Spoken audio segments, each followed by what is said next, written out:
like to stand and pledge allegiance to the flag? I pledge allegiance to the flag of the United States of America and to the republic for which it stands, one nation, under God, indivisible, with liberty and justice for all.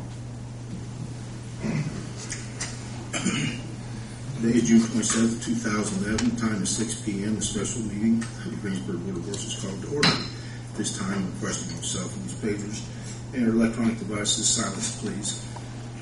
Roll call vote, please, Jan. Steve. Here. Linda. Here. Rodney. Here. Jen's not here. Gary. Here. New business, we'll start this first. Scott Chasteen. Good evening. First off, I want to thank the board for their time the other night when we did the interviews. I greatly appreciated that. I guess that's my business tonight, is to find out what the decision was after we interviewed the three individuals for the position in the fire department.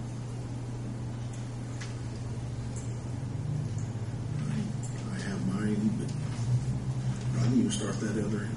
I wasn't part of that. Oh, you weren't, were you? Linda.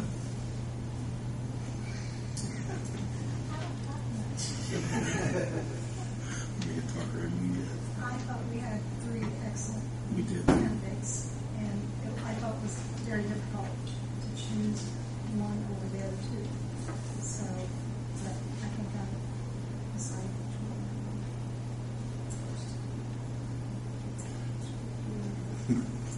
Are you ready for this? Sure, yes, I've ma'am. been practicing for several days.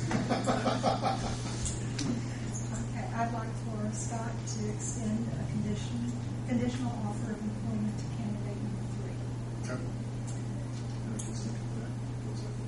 3. And the reasoning for just using a number, it is a conditional offer of employment. Nothing is set in stone. They have to pass the first physical. And these individuals do have other jobs. And at this point, we don't want them to have problems with their jobs until we know for sure that they've completed the physical and are accepted. We might not be able to make the decision in the executive session. Any more discussion? Roll call vote, please, June. Steve. Yes. Linda. Yes. Rodney. Abstain. Gary. Yes. Thank you very much. Thank you, Scott. Okay, the only other item on the agenda here is property and casualty insurance.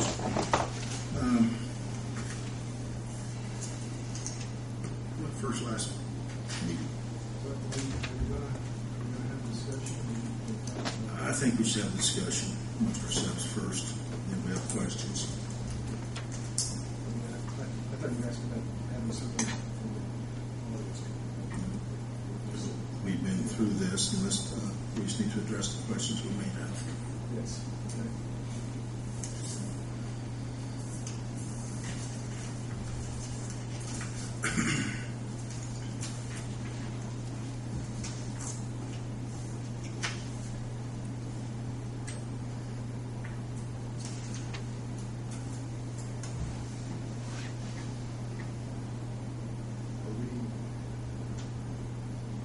With these quotes, it's always hard to have them actually apples to apples, it seems to me. But what obligation do we have to the lakes?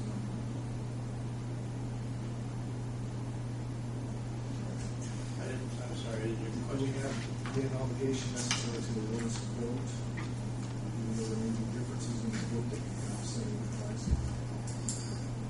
There's an obligation to go with the lowest quote that meets the city's needs. What we were looking for is the closest thing we could find to what we had last year. With exception, last year we didn't have the dam insured, and what was the other one, Steve? It says to maintain insurance exposure. Right. I assume you had that for 2 to 3 years. Yeah.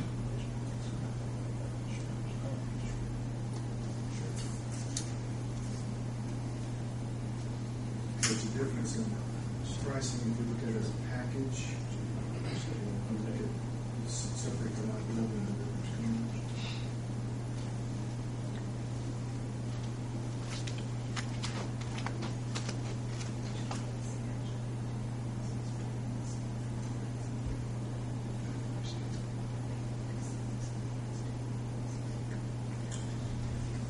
we had discussed as well the quotes that were given on June the 6th, our regular reverse meeting. And then last week, changes were made.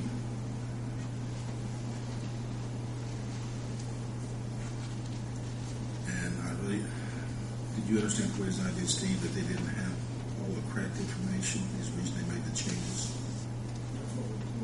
And is that allowable, Bryce? If the bids that were submitted on the 6th were submitted without all the information necessary to make a full and complete and accurate bid, when that information came to light after those bids were submitted, my belief, my opinion, that they can amend those bids after. I think we need to look back at what it was that wasn't correct and what information was gained to change the price and the cost. If we want to entertain the second proposal. Yeah. I guess that's the question. Do we go with the June 6th numbers and then legally select, let them do the corrections, changes a bit? That's what this format here shows, only the first week's quotes.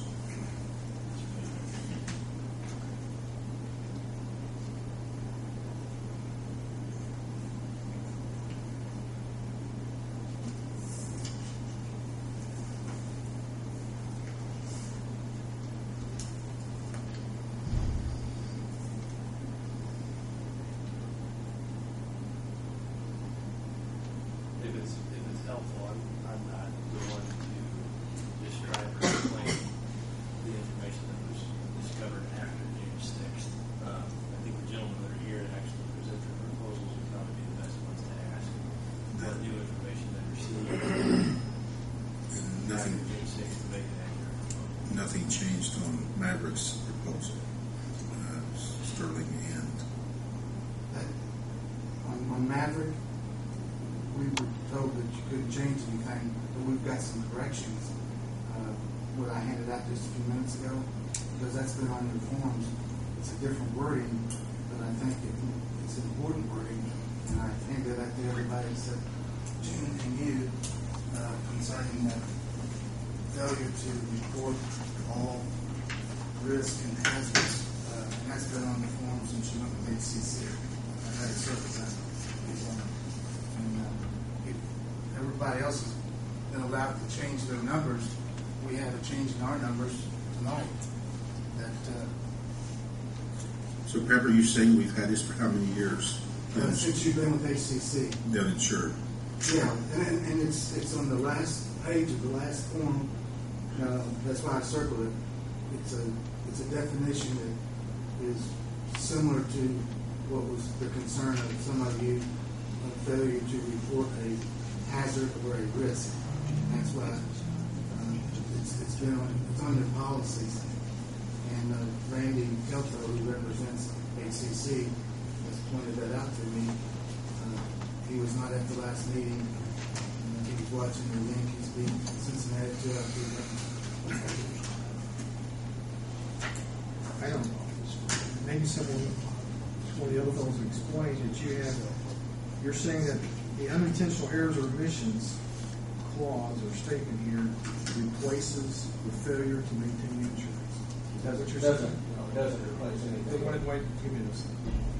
It's my understanding that you were concerned that you're not insurance people and you might miss an exposure or a hazard, and that would be the reason why the failure to maintain proper insurance would be you'd have a claim in that area. Our question was that you have excluded us the failure to maintain insurance in your policy. Right, and that's correct. So we did not have coverage for failure to maintain proper insurance. Right? That's correct. Unless it falls. Unless it falls under that definition, then you would have. So it's just a mistake. There's only two sentences there. If then this has to be decided if it was a mistake or intentional, correct? Yeah, that's what ours said. Well, I can't. Policy says it excludes So that's not a mistake, it's in the policy, it says that. What kind of claim are you concerned about on failure to Well, maintain property? you excluded the dam, so if we'd had a dam burst and problems, then we would have two things. We would not have any dam insurance, and we also could have come after us for failure to maintain proper insurance. Who would have brought that suit? Whoever had the car washed off of Interstate 74, or Honda's federal credit union, or whatever it's called. I think we probably would have sued. That's why we buy insurance. Am I mistaken? I've been, just for your information, I've been doing public and insurance since 1990. Never seen a claim of failure to maintain proper insurance. Never have seen one. Not saying it's not going to happen, but. But we did have it. No, I'm saying, I've never even seen a claim that's been brought up, it's been denied, is what I'm saying. What would happen if our dam would have burst? The dam would have burst, and if you were held negligent, number one, you have to be negligent. Just because the dam breaks, if you're not negligent, then nothing would happen. They would take you to court, and if you would win the case, nothing would happen. You would have to replace your dam. Now, the coverage that you're getting from, that you have now from us, and also that you have from these other companies, they're not insuring that dam, physical damage, you understand that. It's just the liability from the collapse of the dam. So no one's insuring the dam, physical damage to the dam. Okay, this is liability for what happens after a dam breaks. So, if you're not held negligent, it's like any other liability exposure. They have to prove in a court of law that you're negligent for that dam collapse. Okay, do you want to consider the second proposal, or you want to go back and find out why the changes were made, Steve? Rodney?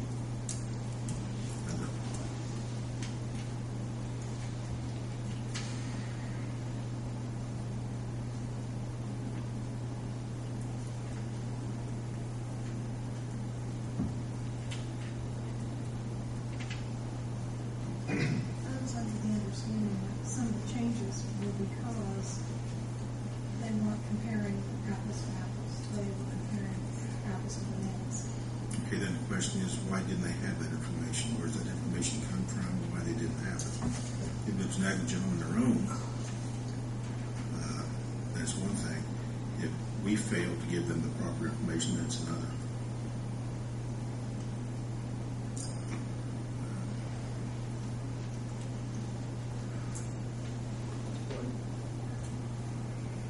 Well, let's ask. Sterling. Al Brown. Al? I'm sorry? Al, why did you come back with a change in your proposal? Because the information that we were provided with indicated that there were 96 units. And 93, I believe it's 93 covered for physical damage. When we saw the proposal, the detail of the proposal from the incumbent agency, the number was 83. I believe it's 83 or 84. So was discrepancy. And so we just simply said, well, that's obviously going to affect the premium. The number of units are what they are. So the discrepancy was you thought they were automobiles, and in fact some of them were trailers.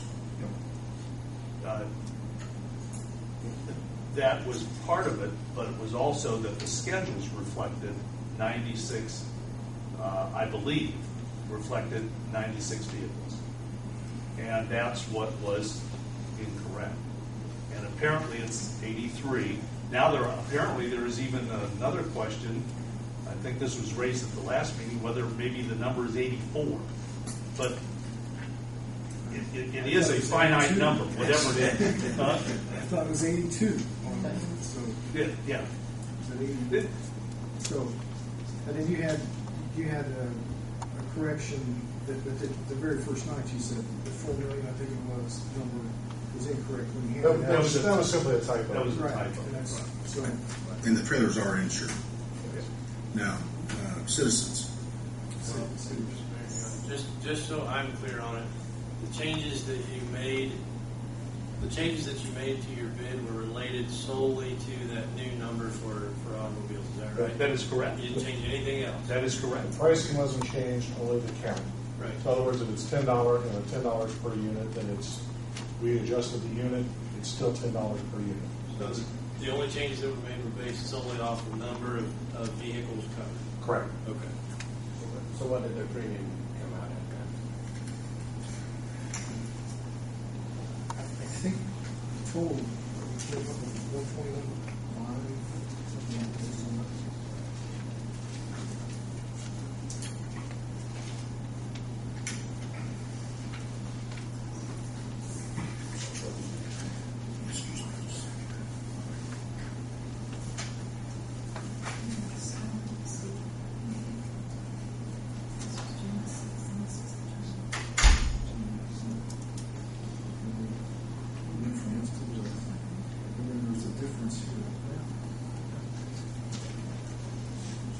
Well, we said on the automobile liability option 2 to equate the two coverages that we would take the difference of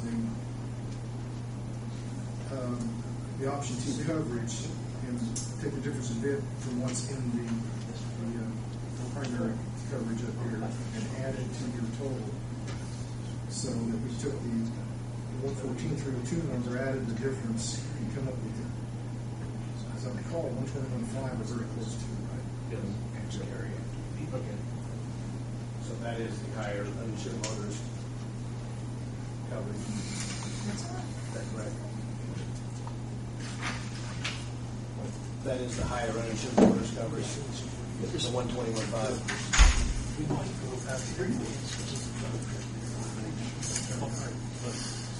Steve have those answers here. The difference between property liability, City Securities, was 128,849. The second proposal was 128,115. So they dropped by $6,000 for taking off, I think, vehicles, 5 or 6. No.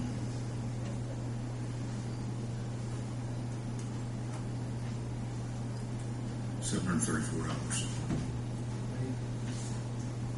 You just said City Securities. Okay, Sterling went from 126,963 to 121,500.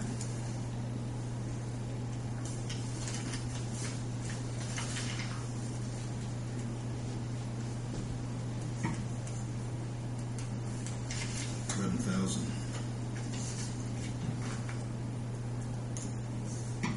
Seems like an awful lot for taking off just a few vehicles. 26.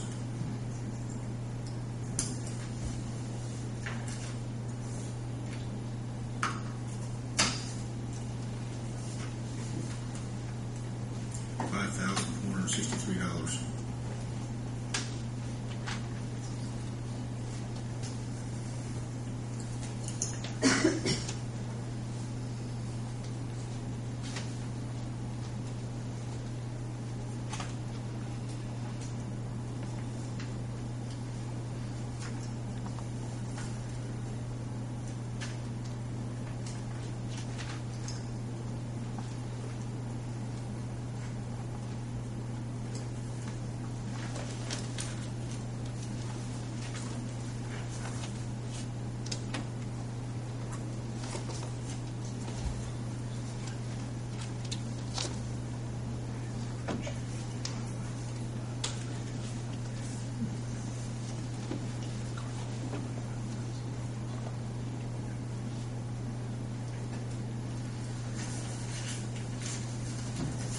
City Securities, was that your same response?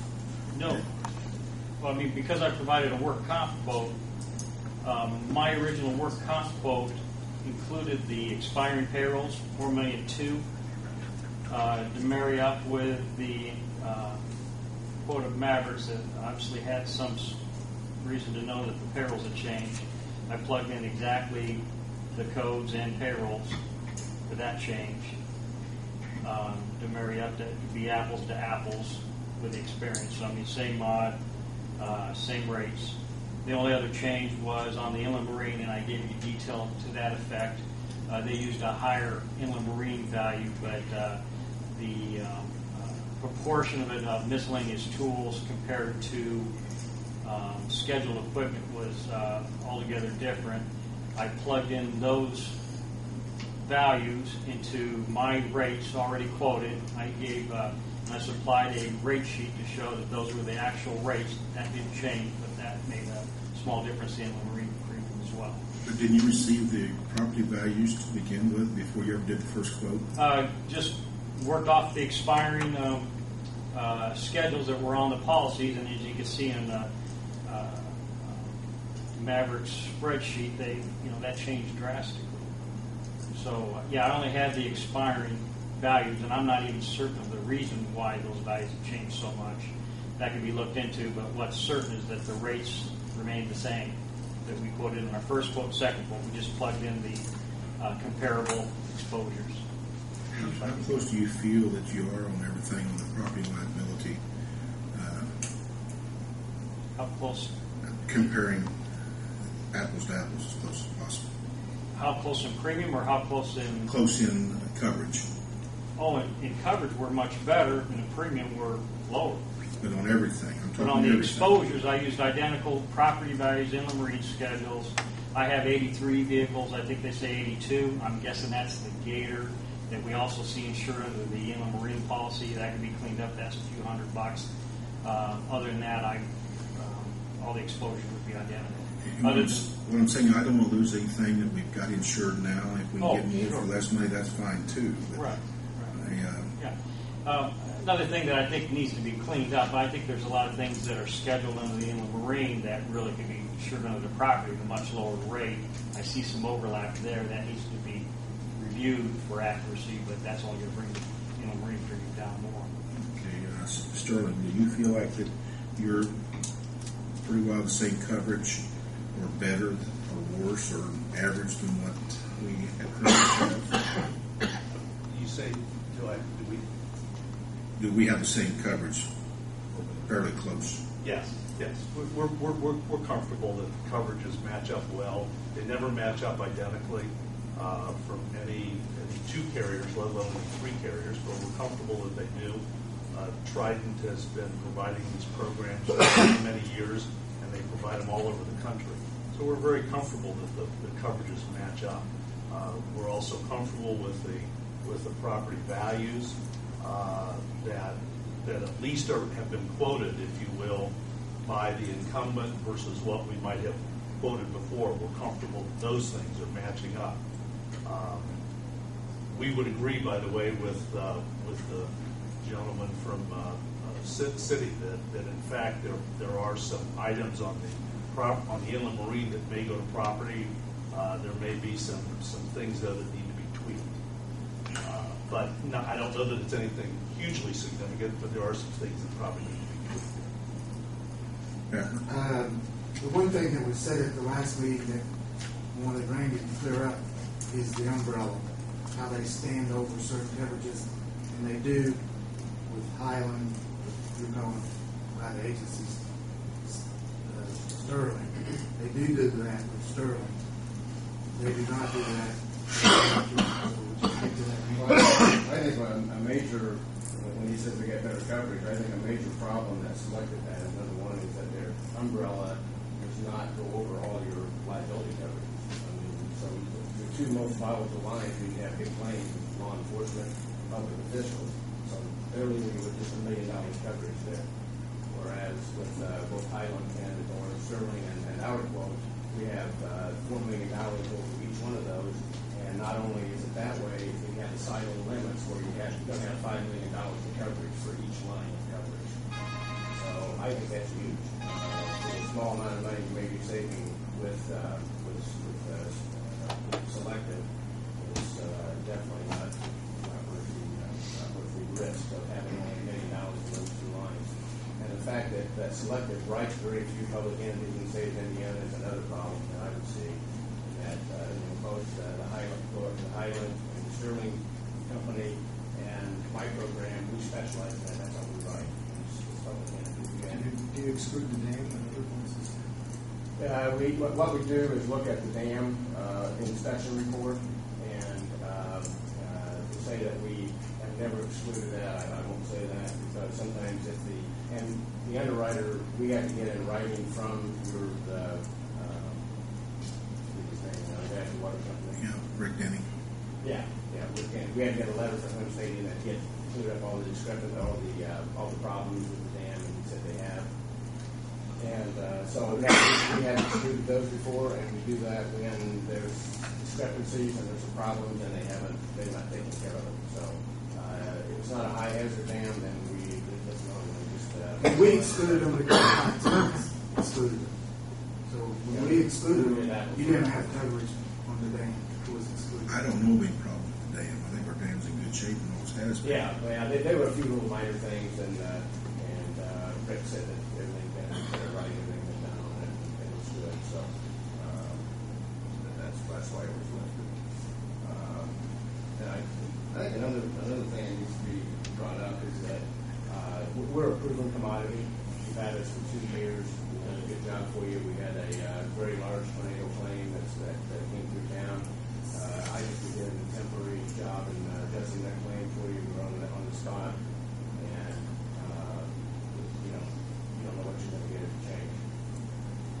Then there's another problem with having the gap in coverage for your employment practices.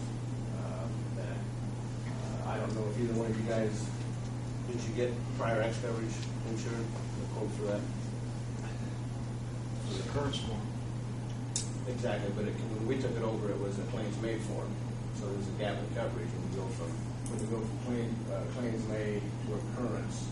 You have a gap in coverage for claims that are out there that you don't know about. So we've had a situation that really went back 10 years that someone was sexually harassing someone, and they came back to, became a claim. So you want to have that gap left. Now, the way we write our form, and they had access to our policy, we covered that gap for you, and we charged $2,500. So you're saying that if we drop your insurance or something like that would occur after July 1st, if they would sue, that we wouldn't be covered? Right. We were paying insurance when the incident happened. Well, it's the same thing as when we took it over from the claims made, we made a premium charge for that 6 years, for that 6 years coverage, assuming, and we priced it low because we assumed that we were going to have the policy. And it's written the way it's written because we do price that exposure low. And so as long as we have your coverage, we'll honor that plugging that gap for you. If one of our police officers is involved in a chase on June 30th, and they're involved in an accident, that's not a problem. and they get sued. No, that's not a problem. We're talking employment practices only. Okay. That's not a problem. Everything else you got is fine. There's no gap. The only gap you've got is in the employment practices. So that would be hiring and firing, wrongful termination, sexual harassment, things like that. That's the problem we have. So I would have suspected that these guys, knowing that last time, would come back and said, okay, to fill that gap, here's what we're going to charge you for that. With all due respect, there really is no gap. And we had this discussion last time. You heard from Bill Horn, who is the representative from Trident, and he spoke to the issue. And as I recall, at the last meeting, it ended up that there was a lot of smoke and mirrors. But at the end of the day, the facts are that it's an occurrence-based policy, going to an occurrence-based policy, and you have coverage. And Bill, I believe, confirmed to you that there's no gap, there's not going to be any problem. I don't necessarily, I can't speak for Paul and Selective, but I don't know that there's any problem with that policy either. And to suggest that otherwise, I think, is a bit ingenuous and disingenuous. And I think that we had this discussion last time. So I mean, I guess if we want to go all over that again, we certainly can. But this is one of those areas where it seems like it's a straw man, and I just. It concerns me that something happens while we're insured by one company, and we go to another company, and something like that would happen, that we're not insured because we changed. That's basically what I just heard. If that were the case, you'd always have to be tied into a particular, and once you're on an occurrence-based policy, you're on an occurrence-based policy. Now, you might have had to pick up tail coverage from before, when you went from the claims made to the occurrence base. Yes, you are going to have to do that. But once you're on an occurrence-based policy, it's not going to be an issue. And I guess the other question that you have to think about is what's happened 10 years ago that wouldn't have surfaced that would come about now. I mean, it's just a non-issue, I believe, and it's just a smoke and mirror. I gave an example of that. Sexual harassment, those come out of the woodwork all the time later on. I mean, that's not an unusual situation. Especially when one person comes out, and then all of a sudden, if you have a real tortfeasor in that area, then next thing you know, you got 2 women coming out, 3 women coming out. But not 10 years. There was a statute of limitations, and the statute of limitations is not 10 years. Civil rights didn't have Yeah. So we can't change insurance. Yes, you can change it. You can change it, they should just, It's just like when you changed from your other carrier to us, we made sure we plugged that gap for you. You know, I've heard for the last 2 years that I've been on this board that we have to stay with your company. We just have to stay with your company, because if we don't, we're going to lose this, we're going to lose this, and we're going to lose this. And to me, Can you give me an example of why we said you had to stay last year?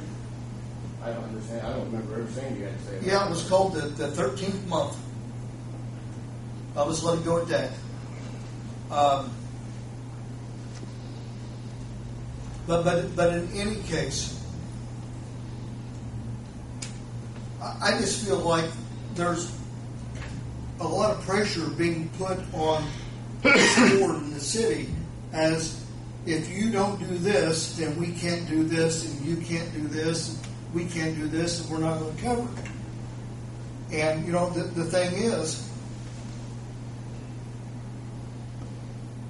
I want to work with a company and with an agent that we can sit down and talk peacefully without me feeling like our arm is being twisted, that we have to buy something.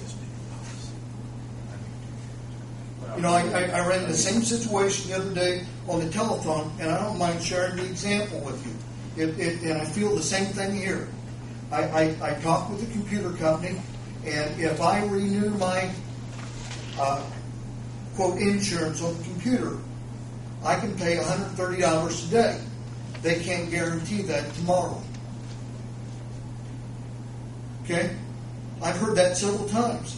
I can guarantee you this if you do this today, this week, and so on. I can't give you the same deal next week.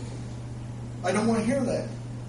I want people who are going to work with us and try to provide us what is best for the city of Greensburg at a cost that we can afford. I think you've done that. No one. I appreciate your opinion. Okay. No one twisted your arm when you moved from us to them, saying that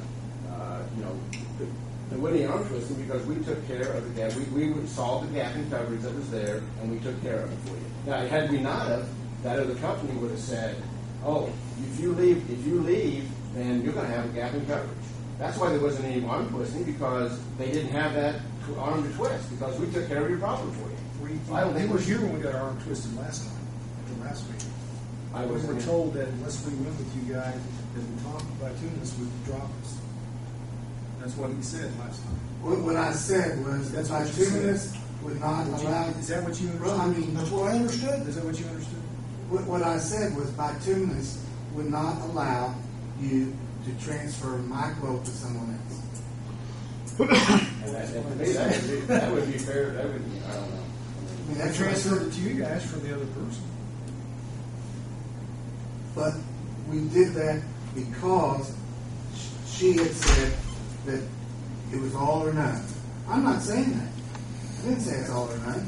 I said you couldn't transfer back to us. I didn't say that. Well, I didn't say that. I didn't say that. I said bituminous would not allow you to transfer my quote to another agent. That's just the workers' comp. And it's the truth. Even when the insurance expires through you, Yeah. they don't want our business then. No, it's everybody has relationships with companies, and what had happened 2 years ago was the agent said you have to take bituminous, property casualty, in order to get the workers' comp. I did not say that the last time. I said bituminous would not allow Greensburg to transfer my work, my quote, to another agent, and that's the truth. I think I had a reason and should say that. If you don't know everything, how are you going to make a good decision? I didn't say you had to take my property casualty quote to get bituminous. I didn't say that. Okay, what I heard a few minutes ago, that if an incident happened now, and we changed insurance companies, that in particular situations we wouldn't be covered. Now, with Citizens and Sterling, you can't tell me what the policy is with Maverick. Can you tell me how much it would cost to cover ourselves in a situation like that if we weren't covered because we changed policies? We were covering you for you having a claims-made policy with bituminous. You went from claims-made to occurrence. The gentleman back here said, you have an occurrence policy and you have a claim like on July 2nd, and you start an occurrence policy, you're covered. We're not talking about those claims. We're talking about 2003, 2004, 2005, 2006, 2007, when you had a claims-made policy. We sold you something that covered your exposure for when you were with bituminous. These aren't new claims that have just happened. These would be claims that have happened in the past that you don't know about yet. And the claimant comes forward. That's what I'm talking about. Yeah, that's. Those are the years when you had a claims made. When Highland gets that claim and the occurrence date was 2004. Okay, let's say something happens in 2011, and the first part of the year, and we drop Maverick, and we go to another insurance company. You've got occurrence now, Yeah. and I think both their forms are occurrence. I'm talking about situations that you referred to earlier. It has to have Situations like happened that. in those 6 years. Yeah, that has to have happened. The occurrence had to have happened. Let's say sexual harassment would have had to have happened back in those years when you were on claims made. Okay. Now, So we would be covered under you guys, even though we left your company. no. If you leave us, then our policy, the way that form reads, is that once the policy period ends, then this coverage ends. Okay. And that's Even though the incident happened while we were paying insurance. No. That's not. If it happened after we took over, okay, that was an occurrence form. Okay, you would have coverage with anyone. Okay, assuming you went from occurrence to occurrence. We're talking about things that happened that occurred before we took it over when it was claims made. Right. I'm talking about this year or last year. Okay, no, you're fine. It was You're still in- bituminous. Yeah, and I think that's what Bill Warren was talking about. You're fine with those. So when we changed carriers, something came up, we're insured through you. Whoever you choose. Yeah, whoever you choose. At that point, you'd be with the new. So you're saying they have No, to I'm sorry. You would be with us. Okay, I'm sorry. Yeah. I'm fine. start saying there's somebody else going to have to cover for No. what happened before. No. For my own knowledge, do you have a copy of that language or the provision that says your coverage terminates in the event the city stops It's going in to the go? policy. And the last time, I don't have it in front of me. I'm asking if you've got it. yeah. We could have someone right in front of us. And that's what we, Here's right here. and that's what we handed out the last time. Just remember, what we sold you was to cover bituminous claims made policy. It wasn't our policy. We were selling you like there was Well, other. I understand. And that's what I didn't understand earlier. What I thought they said was this year, we cancel the insurance plan, we take a different carrier, and the something comes up, we're not covered. But what they're saying, if it happens before they start billing, then that's common sense. We weren't paying insurance for them. Just like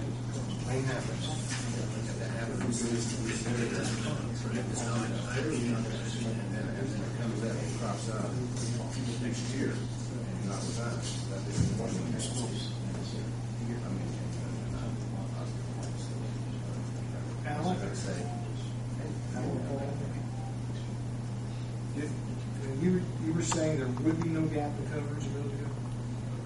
Is that right? I don't believe that I don't believe there's any gap in going when you go from an occurrence to an occurrence policy.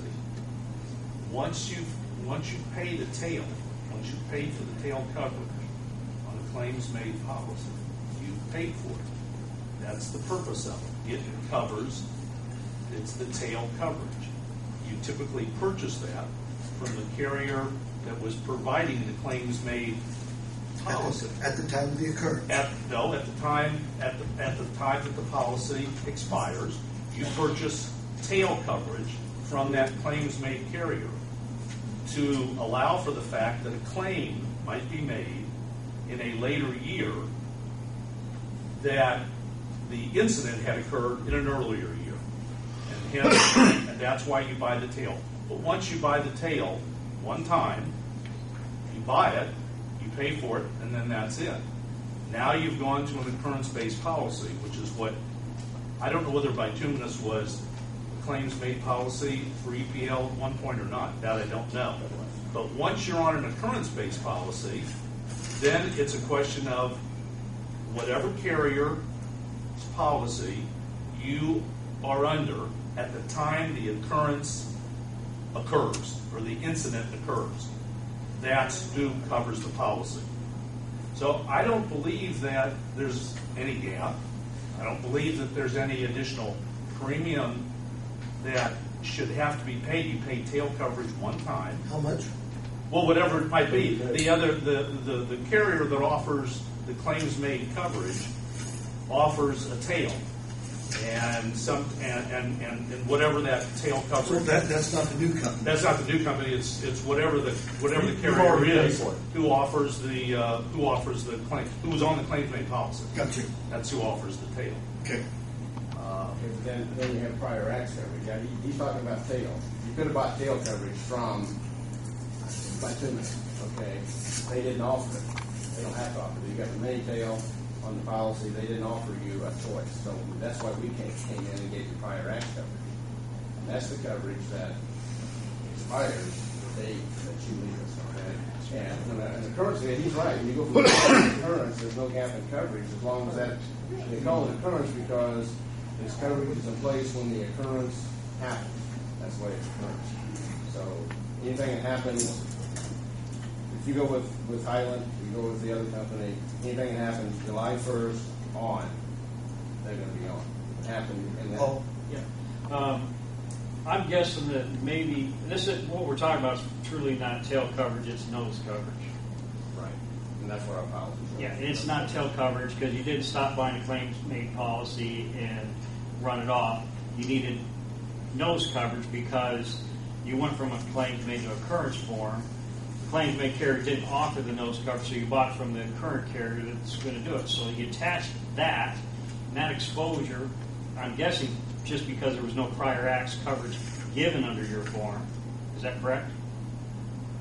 Under our form? Yeah, for your form. You have to buy it from, but that's what. Yeah, I mean that was a restriction of your form, and I don't think any of the occurrence forms that we're selling, Sterling or myself, have that limitation because you're going from an occurrence form to occurrence form.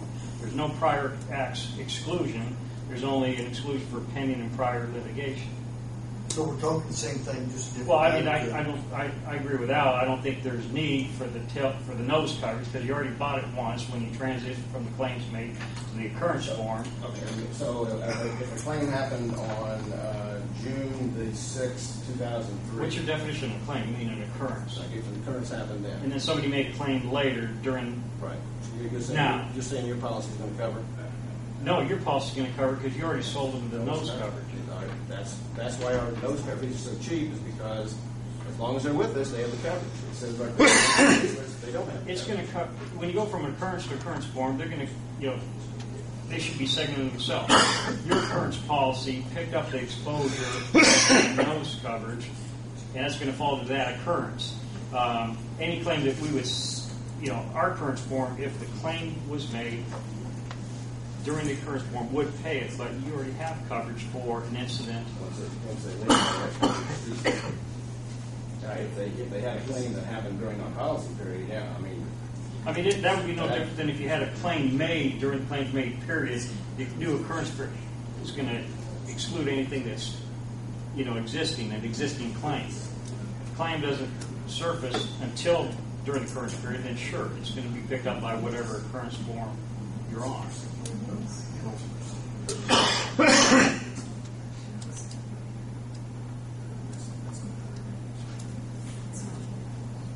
Can I say one other thing before I forget? I think I asked you about the umbrella. Yeah, the umbrella. I mean, there's no such exclusion for the police or the public officials' liability under select umbrella form. They just consider that part of the general liability, those coverages, so that's covered under their general liability. You got that all the way up, $4 million on top of the one. And I think I confirmed that right after last week.